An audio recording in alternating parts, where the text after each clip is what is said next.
Hai semuanya, gimana kabar kalian? Semoga selalu dalam keadaan baik. Jadi welcome back di segmen analisa kripto. Teman-teman, di video kali ini kita akan jawab pertanyaan dari Suryana. Itu minta dibahas soal XLM. Stellar atau XLM hari ini diperdagangkan di kisaran harga 1549 di CMC.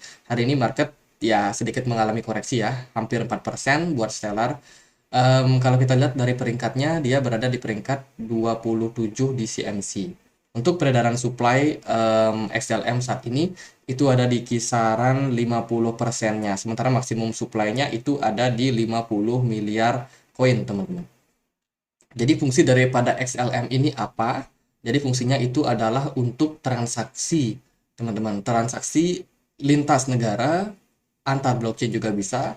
Karena kalau kita lihat dari informasinya di sini, ini ada use Stellar, dia bisa untuk ya, dia bisa untuk fintech. Kita bacanya dari pojok kiri atas. Itu ada Stellar for Fintech, kemudian Stellar for Aid, Stellar for CBDC. Jadi dia bisa membantu bikin CBDC di atas jaringan daripada Stellar. Kemudian untuk cross border payment, jadi pembayaran lintas border atau lintas batas. Ini mungkin termasuk lintas blockchain.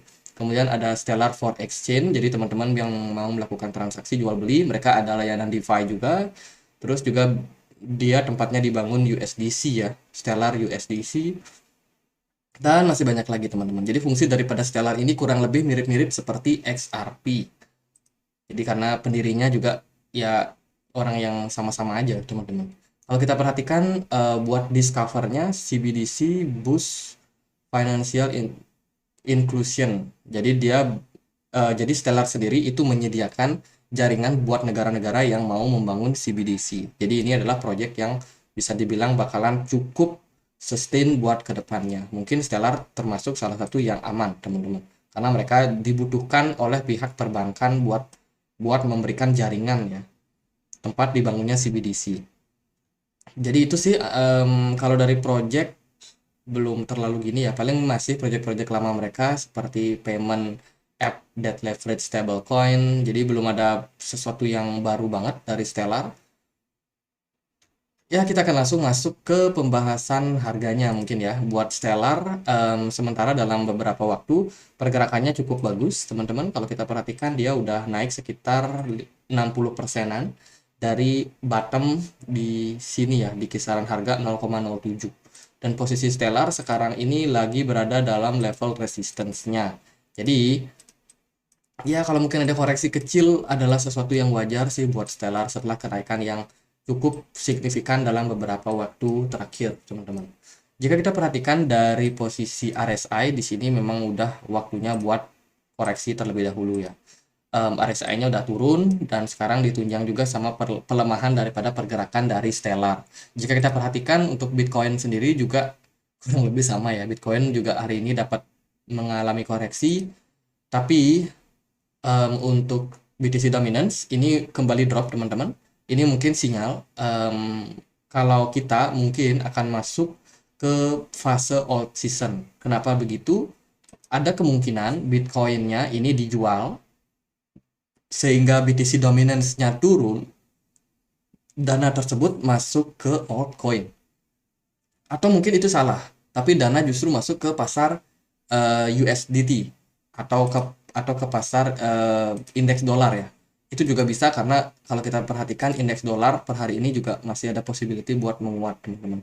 Jadi buat posisi sekarang saya rasa masih bakalan koreksi ya buat XLM sendiri. Mungkin target terdekatnya untuk koreksinya ada di 0,0995. Itu adalah EMA 200 yang menjadi level cukup kuat buat SLM. Next level itu ada di kisaran 0,095. Itu juga adalah level support yang saat ini sepertinya kemarin XLM ini membuat pola yang namanya apa ya? Ini sebuah ascending triangle ya kalau nggak salah. Jadi ascending triangle ini adalah pola kenaikan. Jadi kalau dia turun, maka target ke 0,095 itu adalah sesuatu yang bagus. Dia ngetes support, kemudian kembali dalam tren penguatan. Jadi teman-teman boleh untuk perhatikan area-area tersebut. Kalaupun trennya nanti bakalan bagus, teman-teman juga bisa melakukan akumulasi buat XLM di harga-harga ini, teman-teman. 0,095 dan juga 0,099.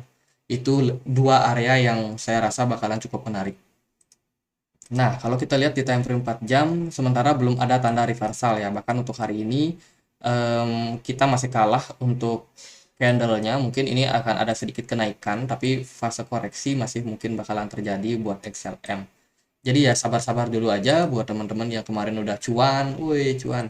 Teman-teman mau hold dulu koinnya nggak masalah, karena saya rasa trennya masih bakalan sangat bagus buat buat Bitcoin dan altcoin yang lain.